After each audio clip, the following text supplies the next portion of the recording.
Hey guys, Jack here. Thank you for clicking on the video. So I'm back again with my latest build. I do not have a name for this yet, but eventually I'll come up with one. So I made some modifications since the last time you guys saw this before priming it.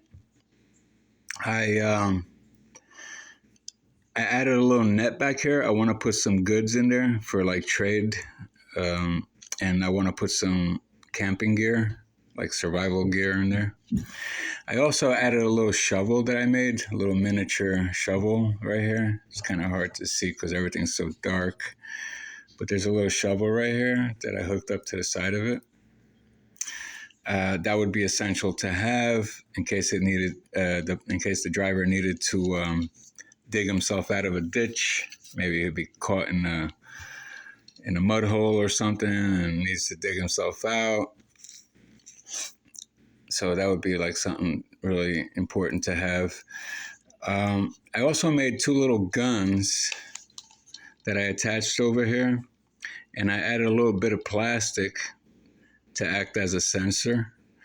And the guns, if you toggle this little button here, you can raise and drop the barrels, which was a cool little touch. Kind of reminds me of like the Star Wars toys. So I also took the sphere and found a way to connect both domes so that they don't come apart. I mean, they do come apart, but they hold together very well. And I did that by removing this rim right here, because that's where the dome came from. So I removed that rim and I glued it onto one of the domes. That way I can open it up and close it anytime I wish, and it holds together nice and tight. That works really well. No mishaps. I've been opening this thing and closing it dozens of times already, and there's been no mishaps. So it's actually came out better than I thought it would. I also made a little modification to the cockpit seat. I needed a seat belt, so I took a zip tie and I glued it into place. I cut a little section of a zip tie. It's a thick zip tie, but I don't mind. I'm going to paint this anyway, so it kind of stands out a lot because of the red color. But I'm going to give it a little paint job with some primer. And I also made this little first aid kit that you see here. And the way I made that was I took some EVA foam sheet and I folded it with glue in between, sandwiched in between it, and I squeezed it together until it dried, and then I just cut out a little rectangle, and I cut out two very small little bits, like rectangles, and I took a plastic lollipop stick, heated it up, stretched it into a thin lollipop stick, and once I got that thin little tube, I just folded it and pushed it into the EVA foam.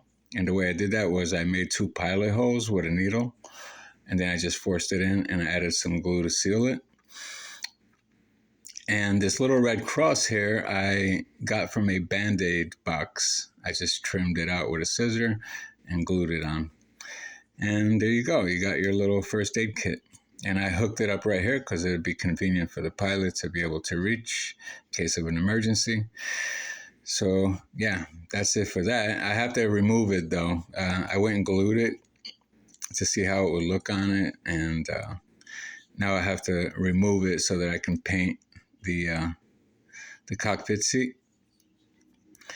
But that's no biggie. I just slice it with a blade, get it out of there, and paint the seat, and then glue it back. But yeah, so there's a few more things that are left to do on this build. And one of them being I have to make ammunition cans and bullet belts that can be fed into the guns. So I'm going to hang the cans over here somewhere, probably on the side here, and just find some way to feed it into the guns. I haven't found the right bits yet to make them, so that's why I haven't done it yet. Otherwise, I would have had it done already. But yeah, that's pretty much it. That's all I got to do now. I also put these little spray bottle tubes inside here so that it would catch some of this green light. It does catch it. It's hard to see right now, but if I put the globe back in there, it'll reflect off the globe and onto the tubes. Okay, put that on there. And if I block out some of the light in the room, you'll see. Let me turn this back on. The switch is a little wonky. Um, but if I block off some of the light, you'll see that the green does show on that tube there. It's just not so visible right now because of the lighting in the room. And last but not least, I have to make some treads to attach to this ring here in the center. And once that's done, I'm going to make a little screen that's going to be in front of the driver so that he can see where he's going, because the treads will block his view. So he's going to have some other way of seeing what's in front of him. And then I'll do some little cameras or sensors or whatever, which will contribute to the screen.